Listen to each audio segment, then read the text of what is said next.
بسم اللہ الرحمن الرحیم۔ السلام علیکم ورحمۃ اللہ وبرکاتہ۔ فیشن کے نام پر کفری علامات سے بچیے۔ سامعین، حضور صلی اللہ علیہ وسلم کا فرمان مبارکہ ہے، من تشبہ بقوم فہو منہم۔ جو بندہ جس قوم کی مشابہت اختیار کرے گا، قیامت والے دن اللہ تعالیٰ اس بندے کو اسی قوم سے اٹھائیں گے۔ کچھ ایسی علامات ہیں، کچھ ایسی چیزیں ہیں جو غیر مسلم اختیار کرتے ہیں۔ آج ہم مسلمانوں کو دیکھتے ہیں، اپنے بہن بھائیوں کو دیکھتے ہیں تو ہمارے مسلمان بھی ان چیزوں میں پڑ چکے ہیں۔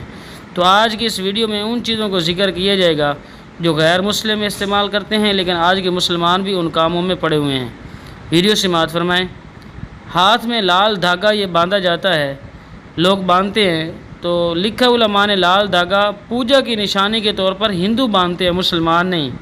لیکن آج ہم اپنے نوجوانوں کو دیکھتے ہیں تو ہمارا ہر دوسرا نوجوان اپنے ہاتھ میں کوئی نہ کوئی دھاگا باندھے ہوتا ہے، تو یہ ہندوؤں کی علامت ہے۔ دھاتی کڑا مذہبی تو علامت کے طور پر سکھ پہنتے ہیں۔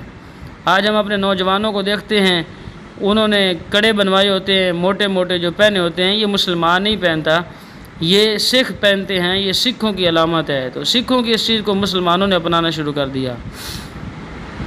صلیب والی شارٹس عیسائیوں کے مذہب کی نمائندہ عیسائی پہنتے ہیں کہ جس کے اوپر یہ جمع کا نشان بنا ہوتا ہے، اس کو صلیب کہا جاتا ہے۔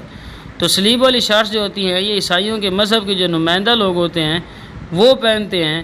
آج کل مسلمانوں نے بھی ان کو پہننا شروع کر دیا، تو ان کے کلر سے اور ان کی علامات سے مسلمانوں کو بچنا چاہیے۔ تو یہ چیزیں ہمیں سوچنی چاہیے۔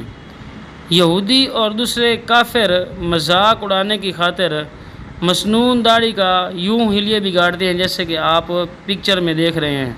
مسلمان ایسے کام نہیں کرتے۔ مسلمان کی شان یہ کہ وہ حضور صلی اللہ علیہ وسلم کی سنت کے ساتھ ایسا مذاق کریں، تو یہودی اور دیگر لوگ آپ صلی اللہ علیہ وسلم کی سنت کے اس طریقے سے مذاق اڑاتے ہیں، جبکہ افسوس سے کہنا پڑتا ہے کہ آج مسلمان بھی اس کام میں پڑ چکے ہیں۔ آج کل یہ سب کچھ مسلمان نوجوانوں میں فیشن کے طور پر رواج پا رہا ہے۔ کہیں آپ کا بھائی، بیٹا، دوست لا علمی میں ان کفری علامتوں کے استعمال میں مبتلا تو نہیں ہے۔ اللہ تعالیٰ سے ڈریے، خود بھی بچیے اور اپنے مسلمان بچوں اور دوست احباب کو بھی ان کفری علامتوں سے بچائیں۔ اللہ تعالیٰ ہم سب کی ایمان کی حفاظت فرمائے۔ اللہ تعالیٰ غیر مسلموں کی مشابہت سے بچائے۔ آمین ثم آمین۔